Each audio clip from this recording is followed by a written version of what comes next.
இந்த வீடியோக்குள்ள போறதுக்கு முன்னாடி நம்ம சேனலை சப்ஸ்கிரைப் பண்ணாதவங்க சப்ஸ்கிரைப் பண்ணிடுங்க, பக்கத்துல இருக்க பெல் பட்டனையும் கிளிக் பண்ணிக்கோங்க.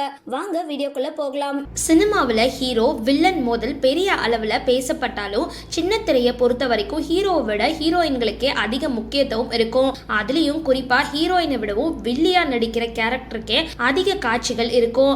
சின்ன திரையில வில்லியா நடிச்சு பல நடிகைகள் ரசிகர்கள் மனசுல நீங்காத இடத்தை பிடிச்சிருக்காங்க. அந்த வரிசையில இந்த புகைப்படத்துல இருக்கிற சிறுமி தமிழ் சினிமாவில் முன்னணி சீரியல் ஒன்றுல வில்லியா நடிச்சு அசத்திட்டு வராங்க.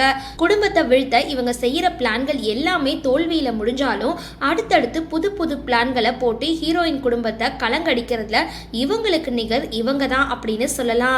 அந்த அளவுக்கு நடிப்புல அசத்திட்டு வர இந்த நடிகை யார் தெரியுமா? விஜய் டிவியோட சிறகடிக்க ஆசை சீரியல்ல ரோஹிணி கதாபாத்திரத்தில் நடிச்சிட்டு வர நடிகை சல்மா அருண் தான் இந்த நடிகை. இவங்க வில்லி தான் அப்படின்னாலும் இவங்களுடைய நடிப்புக்கு பெரிய வரவேற்பு கிடைச்சிட்டு வருது.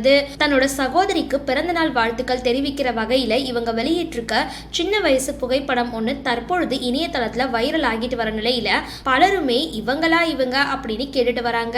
கடந்த 2023 ஆண்டு தொடங்கின இந்த சீரியல்ல வெற்றி வசந்த், கோமதி பிரியா முக்கிய கதாபாத்திரத்தில் நடிச்சிட்டு வராங்க. மேலும் இயக்குனரும் நடிகருமான ஆர் சுந்தரராஜன் முக்கிய கதாபாத்திரத்தில் நடிச்சிட்டு வராரு. 3 மகன்களோட இருக்கிற ஒரு குடும்பத்துல மருமகளா வர 3 பேருமே அவங்க வாழ்க்கையில் நடக்கிற சம்பவங்கள் தான் இந்த சீரியலோட கதையா இருக்கு. இந்த சீரியல்ல முக்கிய வில்லியா மாமியார் கேரக்டர்ல அனிலா ஸ்ரீகுமார் நடிச்சிட்டு வராங்க. அதே சமயம் அவங்களுக்கே டஃப் கொடுக்கிற வகையில அவங்களோட மூத்த மருமகளா வந்த ரோஹிணி அசத்தலா பிளான் செஞ்சு காய் நகர்த்திட்டு வராங்க. ரோஹிணி மனோஜ் திரும்பவும் இணைவாங்களா, விஜயாவோட நிலை என்னவா இருக்கும் அப்படின்ற எதிர்பார்ப்போட சிறகடிக்க ஆசை ரசிகர்கள் மத்தியில எதிர்பார்ப்பை ஏற்படுத்தி இருக்கு. சரி, இந்த வீடியோ பார்த்தா உங்களோட கருத்துக்களை கீழே கமெண்ட் பாக்ஸ்ல போஸ்ட் பண்ணுங்க. வீடியோ பிடிச்சிருந்தா லைக் பண்ணுங்க, ஷேர் பண்ணுங்க, மறக்காம டிபி காபி சேனலை சப்ஸ்கிரைப் பண்ணுங்க.